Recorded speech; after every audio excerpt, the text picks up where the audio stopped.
Mr. President, we so appreciate you giving us an hour of your time. I want to start by addressing the elephant in the room, sir. A lot of people did not think it was appropriate for you to be here today. You have pushed false claims about some of your rivals, from Nikki Haley to former President Barack Obama, saying that they were not born in the United States, which is not true. You have told 4 congresswomen of color who were American citizens to go back to where they came from. You have used words like animal and rabid to describe black district attorneys. You've attacked black journalists, calling them a loser, saying the questions that they ask are, quote, stupid and racist. You've had dinner with a white supremacist at your Mar-a-Lago resort. So my question, sir, now that you are asking black supporters to vote for you, why should black voters trust you after you have used language like that? Well, first of all, I don't think I've ever been asked a question in such a horrible manner. First question. You don't even say, hello, how are you?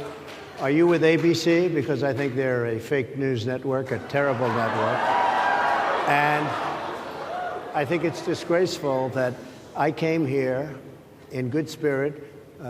I love the black population of this country. I've done so much for the black population of this country, including employment, including opportunity zones with Senator Tim Scott of South Carolina, which is one of the greatest programs ever for black workers and black entrepreneurs. I've done so much, and and I say this, historically black colleges and universities were out of money, they were stone cold broke, and I saved them, and I gave them long-term financing, and nobody else was doing it. I think it's a very rude introduction. I don't know exactly why you would do something like that. And let me go a step further. I was invited here, and I was told my opponent, whether it was Biden or Kamala, I was told my opponent was going to be here. It turned out my opponent isn't here. You invited me under false pretense. And then you said, you can't do it with Zoom. Well, where's Zoom? She's going to do it with Zoom, and she's not coming. And then you were half an hour late. Just so we understand, I have too much respect for you to be late.